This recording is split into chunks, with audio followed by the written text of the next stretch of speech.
En 1970, el mundo se encontraba dividido entre dos ideologías políticas antagónicas e irreconciliables: la democracia y el comunismo marxista. Las dictaduras marxistas ya habían subyugado a la ex Unión Soviética, Alemania Oriental, China y Cuba, e intentaban extender sus dominios hasta América Latina. Ese año, el comunismo marxista vio la oportunidad de tomarse Chile fácilmente, accediendo al poder por la vía democrática del voto ciudadano, de la mano del líder de la Unidad Popular, el socialista Salvador Allende Gossen. Pero esta historia comenzó un poco antes, cuando en 1964 fue elegido presidente de Chile el demócrata cristiano Eduardo Frei Montalva, cuyo gobierno pavimentó el camino para la entronización del marxismo en el país. Al siguiente año, en la Universidad de Concepción, nacía el movimiento terrorista MIR. Las huestes comunistas, después que fueran proscritas y desarticuladas por el presidente Gabriel González Videla, habían logrado nuevamente reorganizarse. Mi teoría era muy clara y muy sencilla, y creo que es la única manera de defender la democracia en el mundo. Y es que la libertad que da la democracia no puede servir para ser destruida. Y usted, al darle cabida a un comunista y otorgarle los derechos y libertades que tiene un demócrata, sencillamente usted lo que está es sentenciando a muerte la democracia, como lo ha demostrado el Partido Comunista en todo el mundo. Como en 1970, el candidato de la Unidad Popular, Salvador Allende Gossen, en su cuarta postulación a la presidencia de la República, no alcanzó la mayoría absoluta de votos que necesitaba para ser elegido. Y por el sistema político de la época, o la institucional de la época, fue ratificado por el Congreso, quien le puso una serie de condiciones para el famoso Estatuto de Garantías, que por supuesto el presidente Allende después pasó por encima. Entonces se lo dijo a Regis Debray, recordemos. Que no hemos olvidado jamás un principio fundamental del marxismo, la lucha de clases. Nosotros dijimos en la campaña electoral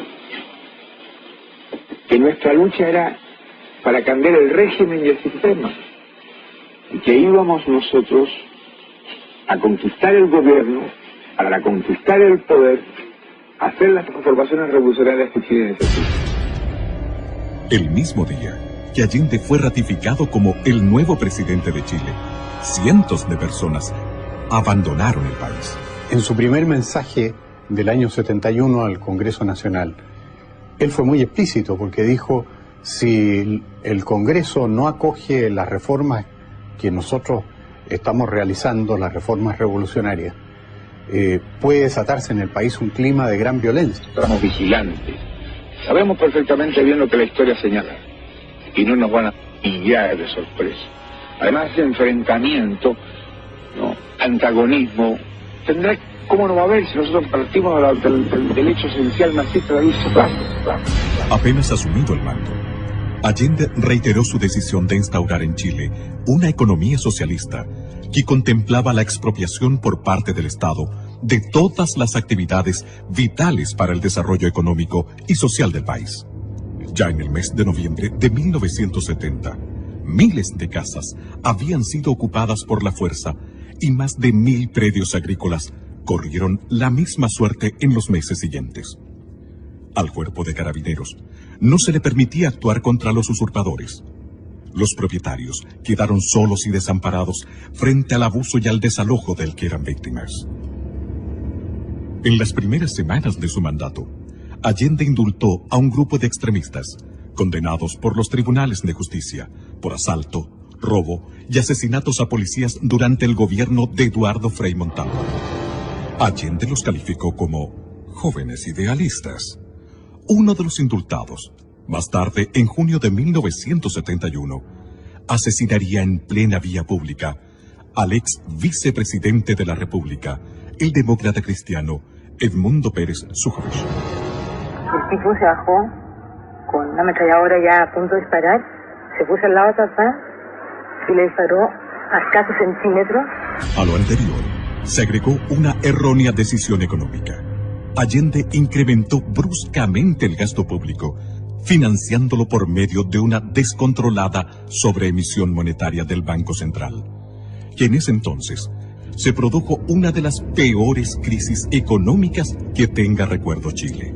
Fue una época bastante difícil, porque junto con el directorio de la CIMED muchas veces fuimos al Ministerio del Interior a reclamar, ¿no es cierto?, para que nos dieran fuerza pública. Las tomas no eran solamente de la gente del interior, de la fábrica, normalmente eran tomas hechas por gente del exterior de las empresas. Y ahí se crearon los cordones industriales de Vicuña Maquena, de Cerrillo, con criterios políticos. Pero eso no implica que esas empresas vayan a ser autónomas y vayan a tener independencia para producir. No, nosotros somos y seremos partidarios de una economía centralizada. Las empresas tendrán que desarrollar los planes de producción que fije el gobierno. Allende promovió la creación de fuerzas paramilitares clandestinas, alentando la vía armada, los saqueos, las tomas de terrenos y predios para llevar a cabo la reforma agraria. Hubo asesinatos en todo el país, estados de emergencia, cadenas obligatorias de información, culminando con la internación de armas clandestinas que provocó una total inseguridad ciudadana. Muchas veces él en distintos discursos, porque era un hombre que tenía mucha facilidad de palabra, hablaba en distintas ocasiones, iba a poblaciones, ahí manifestaba en largas peroratas manifestaba sus puntos de vista con mucha elocuencia.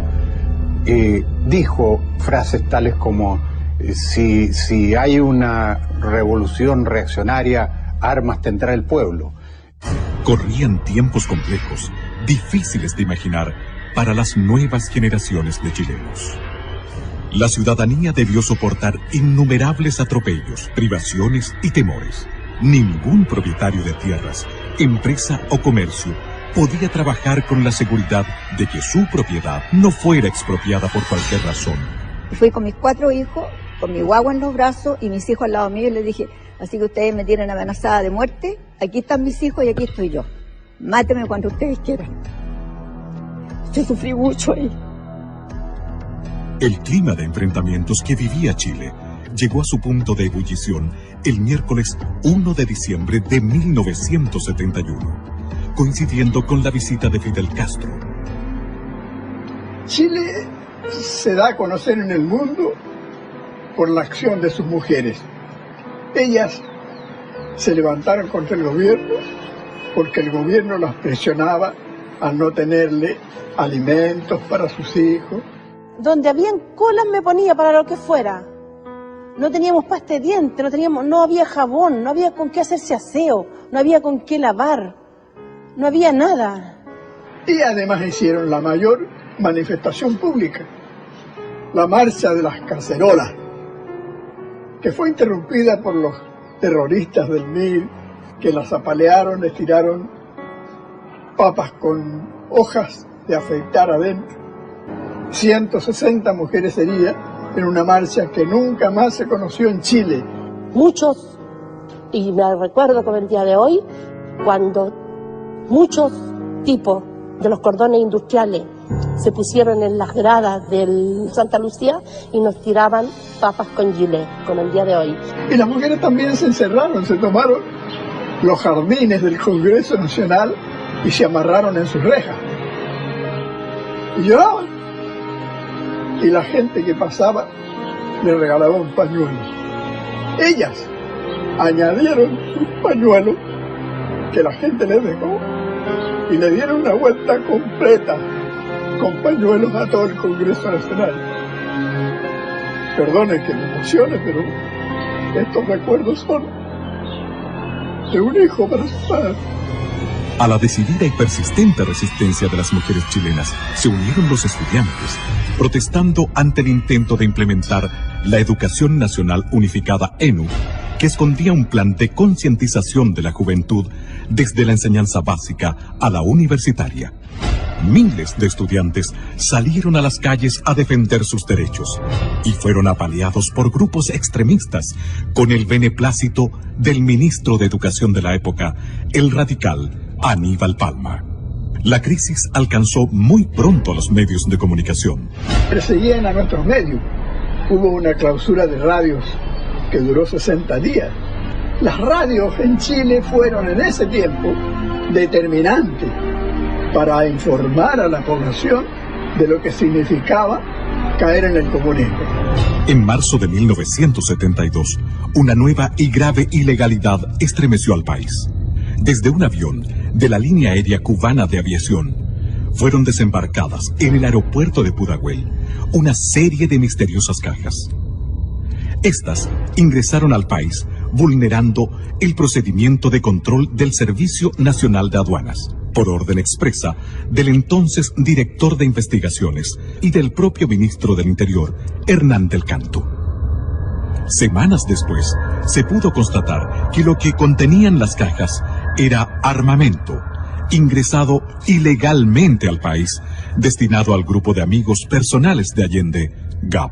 Que las únicas armas las pueden tener las Fuerzas Armadas, y este era un grupo armado para el militar. Como fue muy criticado el hecho de que tuviera una Guardia Armada personal, GAP, después hicieron un cambio y dijeron no, si en realidad no es una Guardia Armada personal, es un grupo de amigos personales, y a eso obedece la sigla GAP. Años más tarde, el escritor cubano Norberto Fuentes confesaría en una de sus obras que ingresar armamento a Chile en cajas rotuladas como valija diplomática fue un procedimiento común del gobierno de Cuba durante el periodo de Allende. En junio de 1972, otra situación tensional sacudió al país al negarse el presidente Allende a promulgar completa la reforma constitucional aprobada por el Congreso, que volvía inexpropiables los predios inferiores a 40 hectáreas. Hay una ley. Esa ley indiscutiblemente nos va a llevar a nosotros a expropiar todas las haciendas, todos los fondos que supere el mínimo establecido por la ley. Y esto produjo un verdadero caos y desastre en la producción agrícola. Tanto es así de que las autoridades reconocieron en su tiempo de que la producción agrícola equivalente al año 1935. Si no hubieran quitado el fondo era como quitarme la vida. Y nos querían quitar el fondo porque estos desgraciados aprobaron una ley, ¿no es cierto?, de quitarle todos los fondos a los agricultores sin pagar ninguna indemnización. Al presidente de la República por enésima vez la actitud ilegal de la autoridad administrativa. La oposición consideró este acto inconstitucional. Las cosas no pueden seguir como están. La Contraloría General de la República le dio la razón.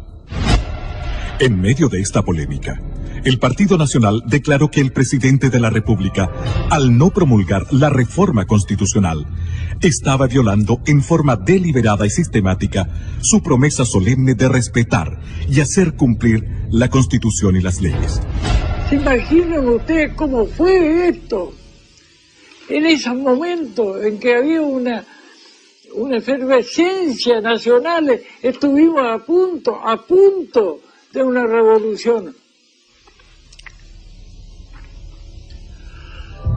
En el mes de octubre de 1972, en medio de una inflación galopante que superaba el 260% anual y ante la posibilidad de ser estatizados o ir a la quiebra, la agrupación de dueños de camiones inició un paro nacional. Deberían seguir trabajando. Había una persecución tremenda. Si tú no eres comunista o socialista, preso, ¿ya? Y vino una sensación de inseguridad familiar primero, y después de todos los camioneros que son bravos para sus cosas. Comenzó a fallar la benzina. No le entregaban combustible a los camioneros, que éramos de una línea, ¿ya? Entonces, él formó el MOPARE, que era una asociación de dueños de camiones, pero del lado contrario, ¿ya? El MOPARE recibía todo, neumáticos, camiones, combustible, y a nosotros nos comenzaron a encerrarnos. Preocupado por la magnitud y los efectos de la protesta liderada por los camioneros, llamó a miembros de las Fuerzas Armadas a integrarse al gabinete como una forma engañosa de establecer una solución y restaurar el orden. Me nombraron a mí como secretario general de ese entonces para tomar contacto con los interventores que eran de las Fuerzas Armadas, y en ese momento sonó el teléfono del Ministerio de Obras Públicas, donde estábamos, que queda frente a la Bolera. Era el presidente de la República que habló con el ministro Meolil Yate y le preguntó: ¿sabe usted dónde podemos encontrar a Jorge Álvarez? Dígale a Jorge Álvarez, porque así hablaba, que venga inmediatamente aquí a La Moneda. Entonces me dice: mire Álvarez, me dijo, soy un convencido que cada hombre tiene su precio. Decirme a mí esa weá. Y por lo tanto yo le voy a hacer un ofrecimiento a usted, con tal que me pare el paro. Que los camiones salgan mañana a trabajar. Y yo le hago depositar a usted en Nueva York, en una cuenta ultra secreta, $1 millón. Yo lo llevo mirando un rato. Si no está de acuerdo, 2 millones me dice. A los camioneros se agregaron luego todos los sectores productivos, paralizando por completo al país. Era obvio que íbamos por un muy mal camino, íbamos en dirección a una confrontación dentro de los chilenos, una guerra civil. Para el presidente Allende, esta crisis fue el verdadero anuncio de que la revolución marxista se le escapaba de las manos. En medio de la anarquía reinante, surgieron los comandos de extrema derecha como respuesta al desenfreno con que actuaban la Guardia de Amigos Personales de Allende GAP y las brigadas marxistas. Los enfrentamientos entre grupos antagónicos se sucedían sin previo aviso en los campos, en las carreteras y hasta en el centro de Santiago y otras ciudades. A fines del año 1972, la crisis económica y alimentaria en Chile se hizo insostenible. El gobierno de la Unidad Popular comenzó a preparar a la población para un plan de racionamiento de alimentos, combustibles y energía. La ola estaba creciendo y el desenlace, fuera cual fuere, tenía mal pronóstico. Las Fuerzas Armadas estaban inquietas ante el caos absolutamente visible y palpable, pero se mantenían observantes, fieles a la Constitución, sin intervenir pese al clamor popular que les imponía abruptamente hacer algo. La manera más gráfica y clara de saber lo que ocurría al interior de ellas se devela en alguno de los párrafos de un extenso memorándum confidencial del Ejército emitido en 1973 que decía: se ha perdido el respeto por la vida humana, se mata sin temor ni escrúpulo. La propiedad privada tampoco es respetada. El gobierno no da sintonías de desear poner un fin drástico al extremismo en todas sus organizaciones. Las Fuerzas Armadas se sienten íntimamente engañadas y frustradas al constatar que grupos extremistas adversos que no vacilan en atacarlas y socavarlas actúan con el beneplácito de miembros del partido de gobierno. Se ha pasado a una nueva etapa de enfrentamiento en el que las Fuerzas Armadas han sido agredidas y penetradas. Se estima que la guerra no convencional ya ha comenzado. El 21 de mayo de 1973, al hablar en el Estadio Nacional ante sus enfervorizados seguidores, Allende afirmaba que, utilizando primero la ley, haré uso luego de la violencia revolucionaria si fuera necesario. Carlos Altamirano, que era probablemente el más exaltado de los elementos del gobierno de la Unidad Popular, le confesó a la periodista Patricia Pollicer en un libro que se llama Altamirano, cómo era la distribución de los elementos armados que tenía cada partido de la Unidad Popular. Y de esa cuenta uno saca la conclusión de que ellos tenían unos 10.000 hombres en armas. Yo me acuerdo que me regalaron, como recuerdo, una boina de un capitán de ejército cubano que había estado combatiendo contra nuestras fuerzas y había obviamente perdido la vida. Este ejército ilegal que se estaba preparando para un golpe que iba a permitir que la Unidad Popular se hiciera de la totalidad del poder. ¿Dónde estaban esos políticos cuya responsabilidad primordial, si no única, es la de velar por la paz, por la seguridad y por el progreso de la comunidad que los eligió? Cuando el Partido Socialista dice en su Congreso Anual de Chillán en 1961 que no descarta la toma del poder por las armas y lo vuelve a repetir en los congresos de los años siguientes. Repentinamente, el 29 de junio de 1973, un regimiento blindado de Santiago se rebeló en el llamado Tanquetazo e invadió el perímetro de seguridad del Palacio de la Moneda. El levantamiento fue dominado en pocas horas por el mismo ejército, pero tuvo la virtud de revelar la verdadera actitud e intenciones del presidente Allende. Yo estoy aquí, en Tomás Moro, dijo por radio, con los elementos suficientes para defendernos. Llamo al pueblo a que se tome las industrias, todas las empresas, que estén alerta, que se vuelquen al centro, pero no para ser victimado. Que el pueblo salga a las calles, pero no para ser ametrallado. Que lo haga con prudencia, con cuanto elemento tenga en sus manos. Si llegó la hora, armas tendrá el pueblo.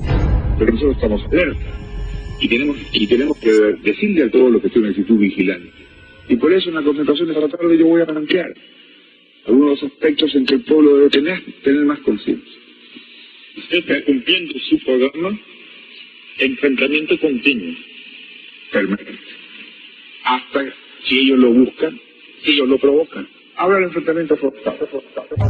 El viernes 6 de julio de 1973, el expresidente de Chile, Eduardo Frei Montalva, que fuera señalado por Pablo Neruda como el general civil del 11 de septiembre, reunido con los representantes de la Sociedad de Fomento Fabril, puso el dedo en la llaga al manifestar: el país está desintegrándose y si no se adoptan urgentes medidas rectificatorias, fatalmente se caerá en una cruenta dictadura marxista a la cubana. Nada puedo hacer yo, ni el Congreso, ni ningún civil. Desgraciadamente, este problema solo se arregla con fusiles. Y a continuación dijo: les aconsejo plantear sus aprehensiones directamente a los comandantes en jefe de las Fuerzas Armadas. Ojalá hoy mismo. El 22 de agosto de 1973, la Cámara de Diputados del Congreso Nacional aprobó e hizo público el acuerdo que expresaba la desaprobación del ente legislativo ante las circunstancias y evidencias de lo que estaba ocurriendo en Chile, afirmando en alguno de sus párrafos que el gobierno no ha incurrido en violaciones aisladas de la Constitución y de la ley, sino que ha hecho de ello un sistema permanente de conducta, atropellando sistemáticamente las atribuciones de los demás poderes del Estado, violando reiteradamente las garantías que la Constitución asegura a todos los habitantes de la República, y permitido y amparado la creación de poderes paralelos ilegítimos que constituyen gravísimo peligro para la nación. Un día después de la declaración de la Cámara de Diputados, el 23 de agosto de 1973, tras un confuso incidente que evidenció la pérdida de liderazgo del general Carlos Prats al interior del ejército, el gobierno de Allende procedió a entregar el mando total del ejército al general de división Augusto Pinochet Ugarte, previa dimisión voluntaria de su antecesor, el general Prats.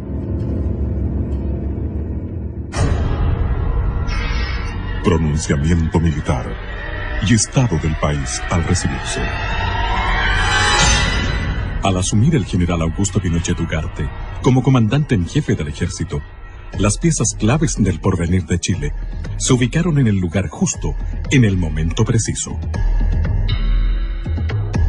Por esos días, la muerte del joven subteniente del ejército Héctor Lacrampet, asesinado a balazos por un comando extremista, dirigido por el mexicano Jorge Albino Sosa Gil, junto a los furibundos llamados del socialista Carlos Altamirano a defender la revolución en las calles y al inminente riesgo de un autogolpe por parte del gobierno de Allende, determinaron la trascendental decisión al interior de las Fuerzas Armadas. Los oficiales, suboficiales, clase y soldados no tienen la obligación de prestarle obediencia. El 7 de septiembre de 1973, el almirante José Toribio Merino hizo llegar a manos de los generales Lee y Pinochet un mensaje claro y decisivo de su puño y letra. En él se señalaba el día y la hora en que las Fuerzas Armadas entrarían en acción. Los generales en jefe firmaron el documento comprometiéndose con la liberación de Chile. El día 10 de septiembre, a las 16 horas, zarpaba desde Valparaíso la Escuadra Nacional para integrarse a las maniobras navales internacionales UNITAS. Y cuando me recibo de guardia en la noche, me doy cuenta que vamos con rumbo absolutamente contrario al que yo inicialmente suponía que debíamos ir para reunirnos con los buques de la Marina Norteamericana con la cual íbamos a hacer el ejercicio UNITAS. Y allí entonces se me entrega un papel donde dice las Fuerzas Armadas han decidido tomar el control del país y a este buque, que era el destructor Cochrane, le ha correspondido tomar el control del puerto de San Antonio. Ese mismo día, la totalidad del contingente del ejército se acuarteló en sus unidades. Al conocerse al día siguiente el fallo de la Corte Suprema respecto al desafuero del senador socialista Carlos Altamirano. Estas dos situaciones aparentemente fortuitas favorecieron el factor sorpresa de la acción liberadora, disminuyendo el riesgo de un mayor derramamiento de sangre. En la madrugada del 11 de septiembre de 1973, Augusto Pinochet, comandante en jefe del ejército, establece su cuartel general en el recinto militar de Peñalolén, mientras Gustavo Lee, comandante en jefe de la Fuerza Aérea, se instala en su cuartel general de la Academia de Guerra Aérea y el general Mendoza hace lo propio en el edificio de carabineros de General Norambuena, pleno centro de Santiago. En Valparaíso, el almirante Merino arriba a su cuartel general de la Academia de Guerra Naval. Minutos más tarde, la Escuadra Nacional reapareció sorpresivamente en Valparaíso, mientras las Fuerzas Armadas procedían a tomar la ciudad, desplegándose por toda la costa. En Santiago, el ejército hacía lo propio, acercándose a la Moneda. Santiago, 11 de septiembre de 1973. Teniendo presente, primero, la gravísima crisis económica, social y moral, las Fuerzas Armadas y Carabineros de Chile declaran, primero, que el señor presidente de la República debe proceder a la inmediata entrega de su alto cargo a las Fuerzas Armadas y Carabineros de Chile. La proclama de la Junta de Comandantes en Jefe de las Fuerzas Armadas y de Orden remeció a Chile entero. A las 7:30 de la mañana, la liberación de Chile estaba en marcha. Que en pocas horas, las Fuerzas Armadas controlaban todas las ciudades y centros estratégicos del país. Al atardecer del 11 de septiembre, la primera gran batalla por la libertad de Chile había concluido. A esa hora, el almirante José Toribio Merino llegaba en helicóptero hasta la escuela militar. Allí lo esperaban el general Augusto Pinochet, el general Gustavo Lee y el general César Mendoza. Fue la primera vez que se reunieron los 4 jefes de la Junta Militar.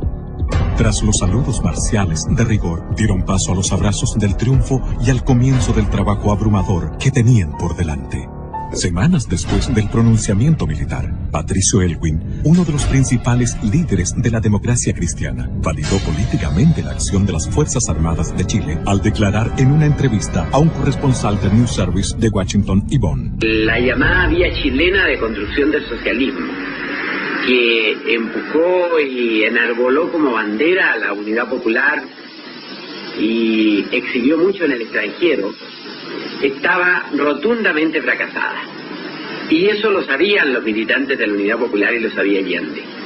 Y por eso ellos se prestaban, a través de la organización de milicias armadas, muy fuertemente equipadas, que constituían un verdadero ejército paralelo, para dar un autogolpe y asumir por la violencia la totalidad del poder. En estas circunstancias pensamos que la acción de las Fuerzas Armadas simplemente se anticipó a ese riesgo para salvar al país de caer en una guerra civil o en una tiranía conveniente. ¿Para qué queremos un nuevo gobierno? Queremos un nuevo gobierno para que venga a haber seguridad en la familia chilena, para que las mujeres puedan dedicarse a su casa y a sus hijos y no tengan que estar perdiendo horas y horas, días enteros, en hacer la cola del aceite, la cola de la harina, la cola del azúcar, la cola del pan. La primera batalla había sido ganada, pero ahora venía otra, más larga y compleja que la anterior. Y bajó mi general en manga de camisa, con manga corta, en manga de camisa, y se sentó ahí y dijo, bueno, pues amigos, ustedes saben por qué están aquí. No, nosotros no teníamos muy clara la situación. Dijo, porque vamos a formar un comité asesor, porque me tienen que ayudar, pues amigos. Recibían un país absolutamente quebrado, desde el punto de vista económico, social, de todo punto de vista, y especialmente esa confrontación que había entre los chilenos era muy profunda. Así lo estimaba también el expresidente demócrata cristiano don Eduardo Frei Montalva. Vengo a este sitio para, junto con todas las iglesias de Chile, orar por la paz y la reconstrucción de nuestra patria. Señor general, juráis por Dios, por la patria y la justicia, cumplir y hacer cumplir los postulados del acta de constitución de la Junta, con toda la energía que vuestro amor por Chile y con todos los medios a vuestro alcance, cualquiera que sea el sacrificio que ellos os demanden? Sí, lo juro. Sí, lo juro. Sí, juro. Sí, juro.